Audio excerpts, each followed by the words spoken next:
Before we start, I want to ask you to hit that subscribe button if you love real, raw stories like this, and please share your thoughts in the comments.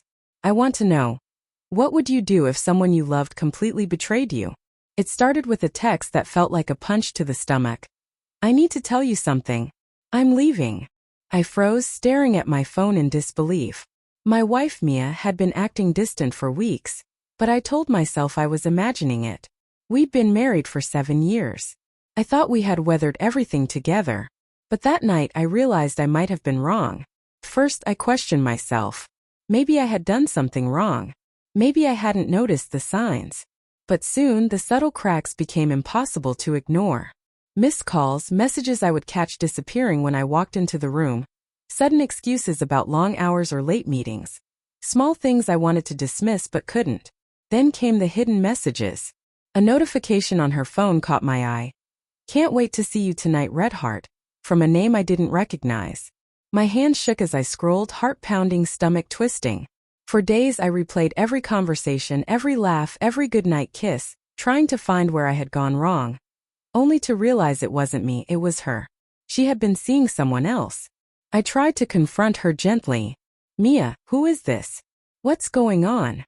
She looked at me, a mixture of guilt and defiance in her eyes. I can't explain it, she whispered. I've fallen for someone else. Fallen for someone else. The words echoed in my head for hours, days, nights. I remembered the dinners we had planned, the nights we stayed up talking, the vacations we took together. All of it felt tainted, like the past 7 years were a carefully constructed illusion. For 15 days I watched her act normally around me, while secretly packing her life with someone else. I could see her smile differently, hear the tone in her voice change when she was texting him, and feel the distance growing between us with every passing moment. It was subtle, almost invisible if you weren't paying attention, but I saw it and it hurt more than I thought possible. I started noticing the smallest things. The lingering scent of another cologne on her jacket, a lipstick mark on a coffee cup, the way she would tense up when I asked a simple question.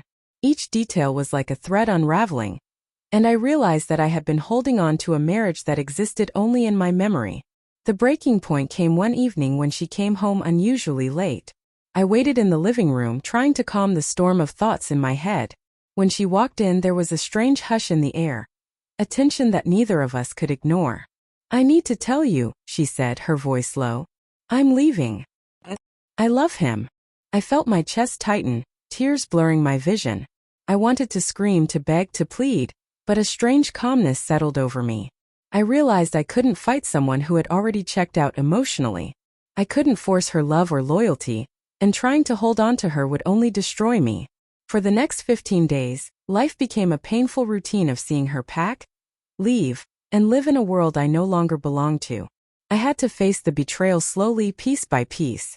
I remembered every shared moment that now felt like a lie. Every whispered, I love you. Every touch, every laugh. They were all memories I had to learn to live with, even if they hurt. Then karma, in a way I never expected, arrived. On the 15th day, I got a call from her. She had been caught in a scandal with the man she left me for. Her world, which she had built on secrecy and lies, was crumbling. I felt a complicated mix of satisfaction and sorrow. I didn't celebrate her downfall, but I felt a sense of justice, the universe correcting itself in a way I hadn't anticipated. I realized in those moments that my strength didn't come from revenge or anger. It came from letting go. I had survived heartbreak, betrayal, and deception, and I had done it without compromising my dignity. I didn't need her apology or confession. The truth itself was enough for me to reclaim my life. In the following weeks, I focused on myself, on rebuilding routines, reconnecting with friends, and rediscovering passions I had set aside for marriage. I allowed myself to grieve, to feel every ounce of pain, but I also allowed myself to grow. I realized that trust, once broken, could never return to what it was, but self-respect, once reclaimed, could give me a new beginning. I never confronted her again after that final revelation. There was no closure in her words or actions that I needed. My closure came from within, from knowing I had survived something devastating and emerged stronger, wiser, and more aware of what I deserved. If you've ever faced betrayal or watched someone you loved leave for someone else, know this: heartbreak is excruciating, but it also teaches resilience. It teaches self-respect. And it teaches that sometimes the best thing you can do is step back, protect your heart, and rebuild your life without the person who chose to betray it. 15 days of heartbreak taught me a lesson that a lifetime of love couldn't. I am stronger than betrayal, and my life doesn't end when someone I love turns away. It begins again on my terms with my dignity intact. Before you go, remember to subscribe for more true stories of love, betrayal, and heartbreak, and share your thoughts in the comments.